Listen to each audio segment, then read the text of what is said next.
Hello students, welcome to the channel. आज मैं आप लोगों को इंग्लिश का lesson 13 the road rollers and the bulldozers पढ़ाने वाली हूँ। ये दो बच्चों की कहानी है जो जिनके मोहल्ले में रोड का काम हो रहा होता है, कंस्ट्रक्शन का काम हो रहा होता है, रोड बन रही होती है। और वो लोग ये जानने के लिए काफ़ी इंटरेस्टेड रहते हैं कि ये रोड का काम कैसे होता है, कब क्यों होता है, रोड्स क्यों ज़रूरी हैं, और भी ऐसे सवाल। और वो ये सवालों का जवाब अपने मम्मी पापा से पूछते हैं। तो वो उन्हें रोड की इम्पोर्टेंस एक्सप्लेन करते हैं, रोड बनती कैसे है और क्यों बनाई जाती है, ये सब चीज़ें समझाते हैं। तो ये आप लोगों के लिए काफ़ी अच्छा नॉलेज का पॉइंट है, नॉलेज की चैप्टर है, जिससे आप रोड के बारे में, रोड कंस्ट्रक्शन के बारे में काफ़ी नॉलेज ले सकते हैं। तो चलिए चैप्टर को शुरू करते हैं। Hello, I am Anuj and this is my sister Kuhu. जो लड़का है उसका नाम अनुज है और वो यहाँ पे क्या बता रहा है कि जो फोटो में आपको एक लड़की दिख रही है उसके साथ, वो उसकी छोटी बहन है जिसका नाम है Kuhu. One Monday morning when we were going towards our bus stop, एक मंडे की सुबह को जब वो लोग बस अपने स्कूल के लिए बस स्टॉप पे जा रहे होते हैं, we saw the side lane in front of our house all dug up. तो वो लोग देखते हैं कि उनकी जो रोड है, उसकी उनका जो घर है उसके सामने की जो साइड लेन है, दूसरी लेन है, मतलब रोड में दो लेन्स होती हैं, तो जो एक लेन बन रही होती है और एक बची होती है लोगों के आने जाने के लिए, तो वो जो लेन है वो पूरी तरह से खुद चुकी है। डग मतलब खुद चुकी है। There were big boulders and stones in front of our house, उनके घर के सामने काफ़ी बड़े बड़े पत्थर और बोल्डर्स पड़े होते हैं। बोल्डर मतलब होता है जो सीमेंट के बड़े बड़े, कंक्रीट के बड़े बड़े पत्थर होते हैं ना, उनको बोल्डर्स कहा जाता है। As it had rained last night, there were big puddles of mud. अब क्या होता है, आखिरी रात, लास्ट नाइट जो होती है, काफ़ी ज़्यादा बारिश हुई होती है, इसलिए तो जो वो गड्ढे होते हैं वो पूरा पानी से भर जाते हैं और मिट्टी, उसमें मिट्टी होती है तो वो मिट्टी से पूरा भर जाते हैं। I caught hold of I got hold of my sister's hand and tried to walk our way out towards the bus stand. वो अपनी बहन का हाथ पकड़ता है और धीरे धीरे उसको क्रॉस करके जाने की कोशिश करता है बस स्टैंड की तरफ। We had to do the several things in the afternoon on returning home. और उनको लौटते वक्त भी काफ़ी मुश्किलों का सामना करते हुए उन्हें वो अपने घर तक आ पाते हैं बस स्टैंड से, क्योंकि पूरा खुदा हुआ होता है, तो कहीं पत्थर है, कहीं मिट्टी है, और बारिश हुई है तो मिट्टी पूरी दलदल जैसी हो गई है, तो उन्हें काफ़ी मुश्किलों का सामना करना पड़ता है घर पहुंचने के लिए। Everyone in the neighbourhood was upset as the construction and road repair work has started and disturbed everyone's daily routine. अब जो ये कंस्ट्रक्शन का काम चल रहा होता है, इससे जो जितने भी लोग होते हैं पड़ोस, आस पड़ोस में, सब लोग काफ़ी परेशान होते हैं, क्योंकि रोड रिपेयर का काम स्टार्ट रहता है और वो सबके डेली रूटीन को डिस्टर्ब कर रहा होता है, क्योंकि किसी को ऑफिस जाना है, कोई स्कूल जा रहा है बच्चे, तो उनका आना जाना काफ़ी डिस्टर्ब हो जाता है। There was chores all around. The road rollers and the bulldozers stood midway, blocking the traffic. Chose मतलब होता है डिस्टर्बेंस, अव्यवस्था। तो इसके कारण सारी जगह अव्यवस्था हो गई है और सारे रोड रोलर्स और जो बुलडोजर्स हैं वो भी रोड के बीच में खड़े हैं और सारा ट्रैफिक जो है उसको जाम कर रहे हैं। The machines and the workers made a lot of noise, और जो सारी मशीन्स हैं वो और जो वर्कर्स हैं वो काम कर रहे हैं, तो काफ़ी ज़्यादा नॉइस हो रहा, काफ़ी ज़्यादा हल्ला होता है। All that one could see was the road in front of our house was being dug up. और सभी लोग जो एक चीज़ देख पा रहे हैं वो सिर्फ इतनी है कि हमारे घर के सामने की जो रोड्स हैं वो पूरी खुद चुकी हैं। That night I asked माँ how long will they take to complete the job. उस रात जो अनुज रहता है वो अपनी माँ से पूछता है कि ये काम कितने दिनों तक चलने वाला है, कब तक ये रोड का काम जो है वो कंप्लीट होगा। माँ replied, be patient my dear child. They have just started the work. It may took about a week or more. तो उसकी जो मम्मी होती हैं वो रिप्लाई करती हैं कि थोड़ा धैर्य रखो बेटा, ये जो काम है ये अभी जस्ट स्टार्ट ही हुआ है और इसको कंप्लीट होने में या तो एक हफ्ता या उससे ज़्यादा भी लग सकता है। माँ, why do we need roads asked Kuhu. अब जो अनुज की छोटी बहन रहती है कुहू, वो मम्मी से पूछती है अपने कि मम्मी हमें रोड्स की ज़रूरत क्यों है, रोड्स क्यों बनाई जाती हैं।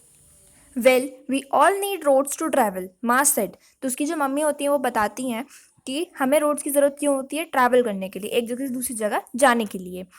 Did you know that roads have been around since human first started travelling on foot और by vehicles.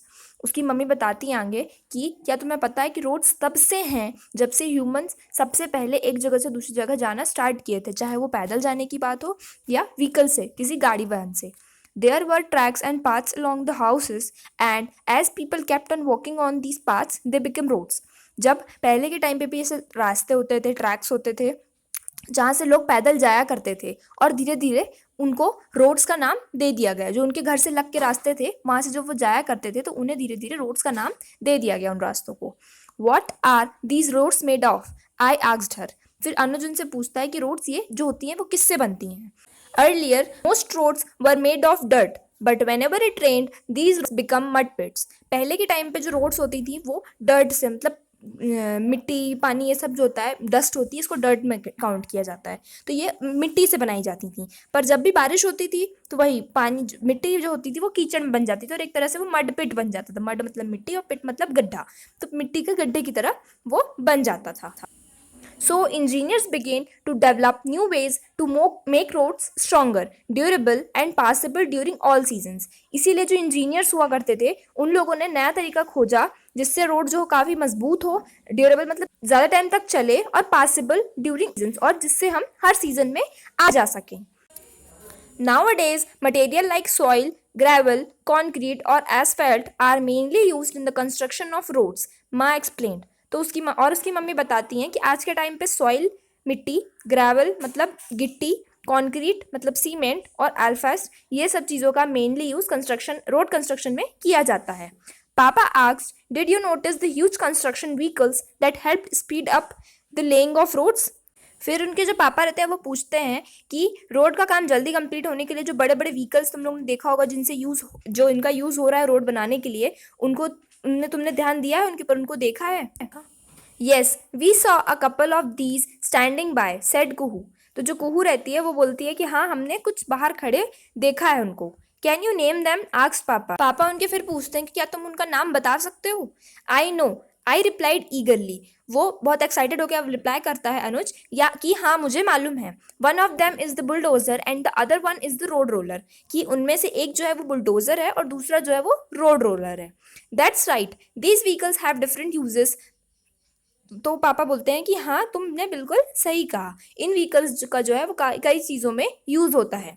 The road roller had huge drums that roll over the road to compress the base. जो road rollers होते हैं उनमें काफ़ी देखा होगा आप लोगों ने, बड़े बड़े ड्रम्स होते हैं उनके सामने, जिनसे वो जो रोड होती है उसको कंप्रेस करते हैं, उसको दबाते हैं और बराबर बैठा देते हैं। The bulldozer is use to push large quantity of soil और सैंड। और जो बुलडोजर होता है वो बहुत ज़्यादा क्वांटिटी में सॉइल या सैंड को एक जगह से दूसरी जगह खिसकाने में हेल्प करता है। Its rear has a claw like device known as a ripper. Rear मतलब होता है पिछला वाला पोर्शन, और क्लॉ मतलब पंजा। तो उसका जो बुलडोजर का पिछले वाला पोर्शन होता है उसमें एक पंजे की तरह होता है डिवाइस, जो आपने देखा होगा जिससे वो खोदता है, उसको क्या कहते हैं? रिपर कहते हैं। The excavator helps to dig with its powerful shovel. और जो एक्सकेवेटर होता है, एक्सकेवेटर भी एक मशीन होती है जो अपने स्लोव से, मतलब खुरपा जैसा होता है उसमें भी, उससे हेल्प करता है ज़्यादा अंदर तक डिग करने में। The loader lifts heavy loads and then dumps it at the site. और फिर जो लोडर होता है वो हेल्प करता है, जिसमें सारा हैवी लोड जो होता है, सामान होता है खुदा हुआ मिट्टी वगैरह, जो उसमें रख कर साइट पे ले जाया जाता है जहाँ पर रोड का काम हो रहा होता है। Wow, that sounds like a lot of work, we both agreed. फिर दोनों भाई बहन इस चीज़ को एग्री करते हुए, हाँ करते हुए समझते हैं कि ये जो है वो काफ़ी सारा काम है, तो इसे होने में टाइम तो लगेगा ही।